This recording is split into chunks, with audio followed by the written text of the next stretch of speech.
for this panel. Yes. Senator Dick. Thank you, Mr. Chair.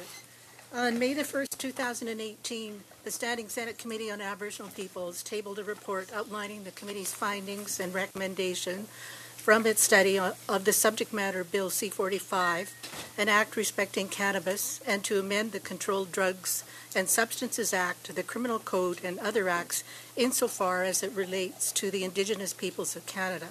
The committee study took place between February and April 2018. In response to witness testimony, the committee's reports includes 10 recommendations divided into two parts. The first two recommendations are recommended amendments to Bill C-45. The second set of recommendations are policy recommendations to the Government of Canada and relevant government departments. These recommendations were made by the witnesses but are addressed either in other pieces of legislation, are not within the scope of Bill C-45, or are non-legislative matters within the authority of the federal government. In the case of the excise tax recommendation, the Senate itself is prevented from making an amendment that would result in the appropriation of funds or a new taxation measure. This is an important fact to note and underlies part of our recommendation to delay the coming into force of the bill. Who we heard from and what they said. The committee recognizes the complexity of studying the implications of the proposed legalization of cannabis on Indigenous communities. However, given the time constraints, the committee is fortunate to have heard from a wide range of witnesses. The committee's report is informed by testimony heard over 5 meetings in Ottawa and 1 meeting in Winnipeg, as well as briefs received from organizations and individuals. The committee heard from a diverse group of 23 witnesses, including Indigenous organizations, First Nations, Inuit elders, police forces, Indigenous cannabis industry groups, and a Manitoba child and youth advocate representing the Canadian Council of Child and Youth Advocates. The committee's report is organized around the following themes raised during its hearings, including consultation, public education, mental health and addiction services, justice and policing, jurisdiction, and economic development. Consultation. Indigenous communities and organizations told the committee that they were not consulted on the proposed legalization of cannabis. Where consultations had taken place, the committee heard that these sessions were inadequate, providing little opportunities for meaningful Indigenous participation. Public education. The committee heard that Indigenous communities lack culturally specific public education materials on the subject of cannabis and its health effects. Mental health and addictions. Witnesses, including Inuit elders, Indigenous communities, and frontline service providers, raised concerns about the lack of access to and funding for culturally specific mental health and addiction services. Justice and policing. The committee heard about the need, due to the proposed legalization of cannabis, for proactive policing focused on prevention, but that the resources and labor force were insufficient to help move beyond crisis response mode. Jurisdiction. The committee heard that First Nations were in agreement that they should have the mechanisms available to them as an essential element of self-government to permit or to prohibit access to cannabis on their territories. Economic development. The committee heard that some communities are interested in economic development opportunities as a result of the proposed legalization of cannabis. First Nations, Indigenous businesses, and organizations proposed ways to allow for First Nations to collect and to distribute excise tax revenue charged to on-reserve cannabis manufacturers. I'll address the committee recommendations. The committee recommends 2 amendments to Bill C-45. Firstly, the committee recommends an amendment to delay the coming into force of the bill for up to 1 year to allow time for Indigenous communities and the federal government to negotiate and agree on the following deliverables. Firstly, the implementation of a cannabis excise tax revenue sharing regime. Secondly, increased funding for mental health and addiction services. Thirdly, the development and funding of culturally sensitive public education materials on cannabis.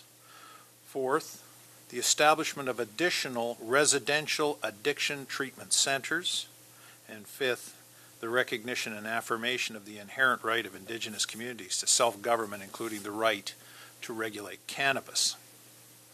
Secondly, the committee also recommends an amendment prescribing preferential production licenses of at least 20% of the total licenses issued by Health Canada for producers on lands under the jurisdiction or ownership of Indigenous governments.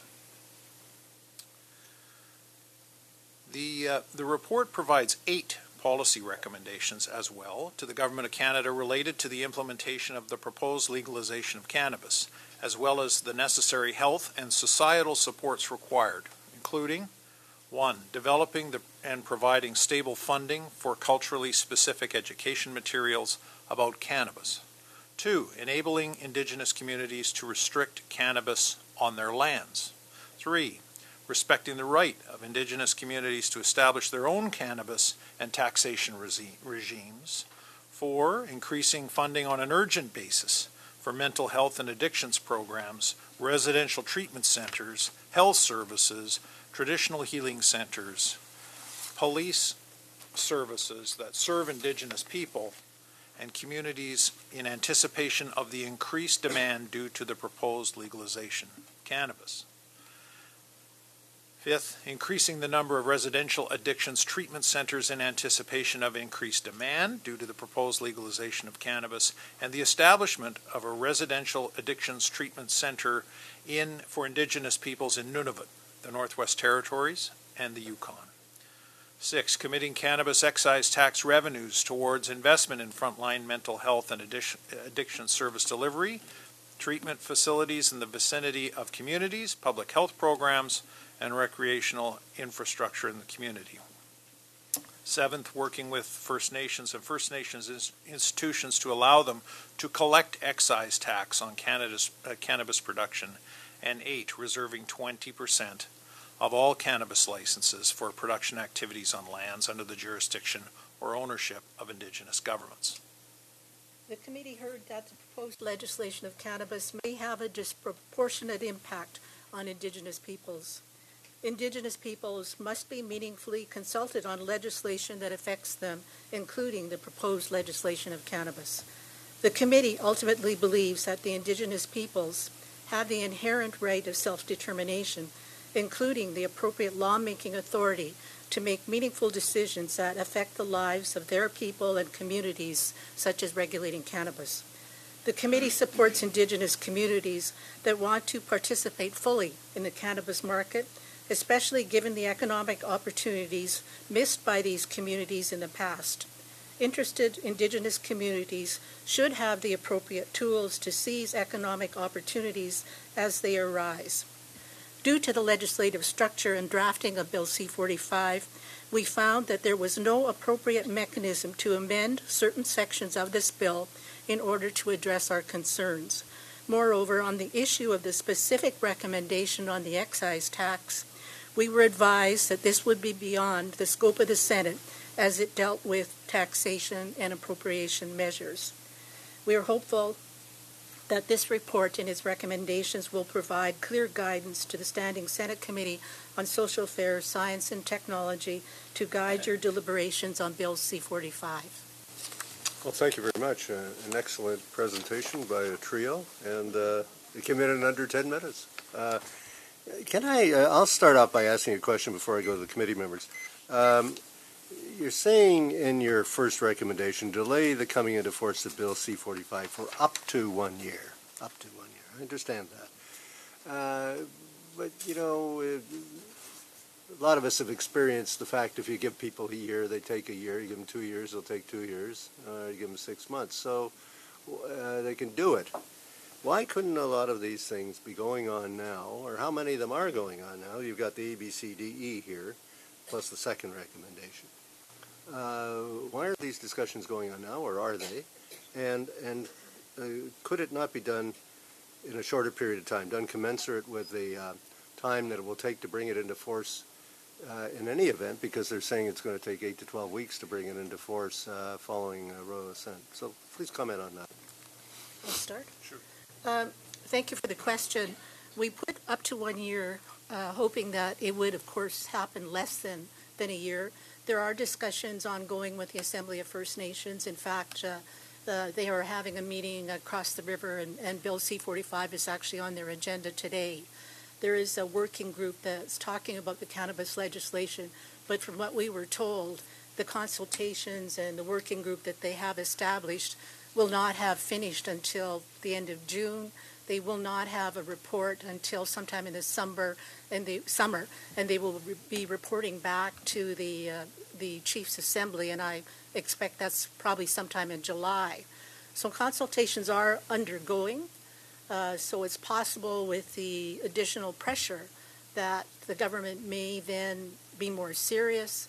We've given them very clear instructions on what needs to be done, and with regard to addiction services as well as to the financial opportunities. So I think that in itself is giving them a heads up, and we've already told them what needs to be done in other pieces of legislation.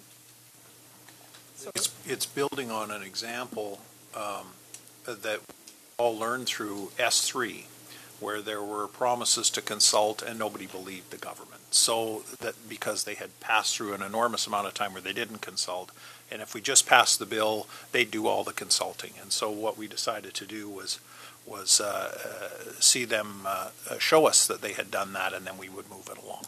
And so that really, I think, was the discussion. In addition, we're mindful it's an election promise. And so, if the government can get it done sooner, it will be their credibility and their goodwill. If they declare victory, they've got the laundry list done sooner, Canadians can judge that. Okay. Thank you very much.